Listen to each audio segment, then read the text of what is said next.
buenas tardes, mi nombre es John Alexander Barona Cuellar, tengo 18 años y actualmente curso la carrera de Ingeniería en Sistemas en la Universidad Nacional Abierta y a Distancia, UNAD. El día de hoy les vengo a hablar sobre las bases de datos, desde sus orígenes hasta la actualidad. Comencemos. Las bases de datos tienen lugar en la antigüedad cuando se instauró un sistema manual para registrar y organizar la información de las cosechas recogidas y los primeros censos y de los registros. Sin embargo, el proceso era extremadamente lento, sobre todo cuando se quería encontrar algún dato registrado anteriormente.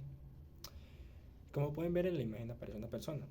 Se trata de nada más ni nada menos que Hermann Hollerith. Fue el que idealizó el primer tabulador electromagnético que funcionaba con tarjetas perforadas para la recopilación de los datos. Comenzando un poco más desde sus orígenes en los años 60, la industria informática seguía en auge durante esta época y gracias a este hecho se contaba con una base de datos computarizada que coincidió con la aparición de los primeros ordenadores personales. En la década de los 60 se dio a conocer la realización de dos prototipos de bases de datos. El primero de ellos era el de datos de red, diseñado por la persona que aparece en la imagen, Charles Babbage, el cual tenía como objetivo principal buscar una flexibilidad más amplia en cuanto a la distribución de los datos. Y pues ya el segundo prototipo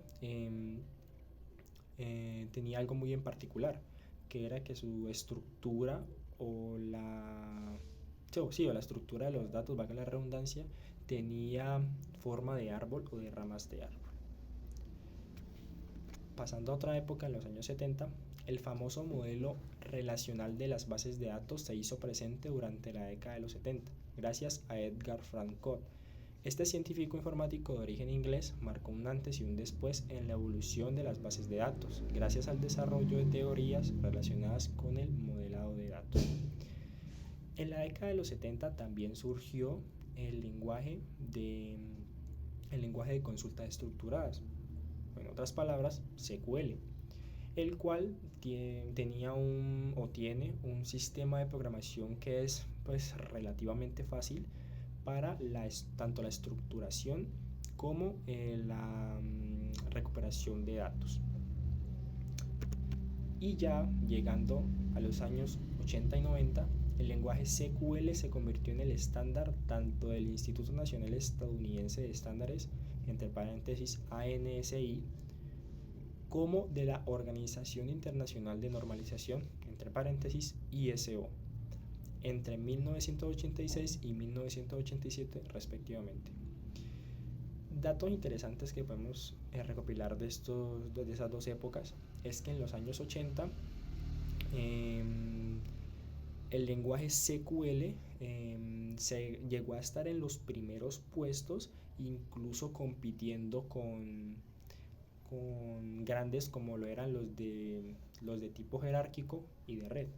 Y pues ya otro dato interesante de la época de los 90 era que Microsoft Office creó lo que hoy conocemos como Microsoft Access, el cual permite como que recopilar información de otra plataforma, como por ejemplo la que todos conocemos, supongo yo, la cual es Excel. Continuando ya en el siglo XXI, en la actualidad, el mercado de las bases de datos sigue liderando por tres grandes titanes. Obviamente se tratan de Oracle, IBM y Microsoft. Claro está, el auge de la comunicación informática y el comercio electrónico siguen dando pie para el levantamiento de nuevos software que puedan competir con las bases de datos más famosas a escala mundial. Todos los que estamos relacionados con ese tema sabemos que las bases de datos son parte fundamental del marketing digital, convirtiendo así a las bases de datos como una herramienta sumamente práctica para cualquier sistema operativo. Hablando de sus tendencias, las organizaciones requieren servicios y soluciones en la nube que administran su arquitectura nativa, que permitan que los procesos empresariales sean más dinámicos. Cuando nos referimos a tendencia, nos referimos a cómo vemos las bases de datos a futuro, cómo las visionamos, ¿cómo creemos que van a ser? A mi parecer, las bases de datos se encaminan más por un mundo abierto, un mundo en que esté en la nube, ya que si tienen conocimiento de la nube, es un sistema de almacenamiento demasiado amplio que puede abarcar mucha, pero mucha información. Entonces, a mi parecer, como las bases de datos abarcan información, entonces al nosotros tomar en cuenta la nube, se puede almacenar demasiada información y eso sería de mucha utilidad para futuras empresas que empleen las bases de datos, para que la redundancia.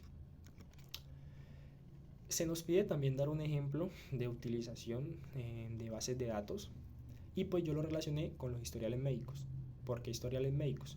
Porque si ustedes se ponen a pensar en cuando un paciente o alguien llega a ya sea un hospital o a una clínica, lo primero que hacen los directivos o perdón, la gente que pues manipula bases de datos es cuántas veces entraste ya sea en la semana o en el mes, tus patologías, o los medicamentos o procesos que te sugieren o que te dan pues cuando ingresas ya sea al hospital o a la clínica. Es ahí donde uno piensa que todos esos datos son muy sensibles y son exclusivos. Es ahí donde entran las bases de datos. Las bases de datos entran a cumplir un papel fundamental para recopilar todo ese tipo de información y guardarla exclusivamente para personas que se les permita el acceso para que no sean manipulables por cualquiera.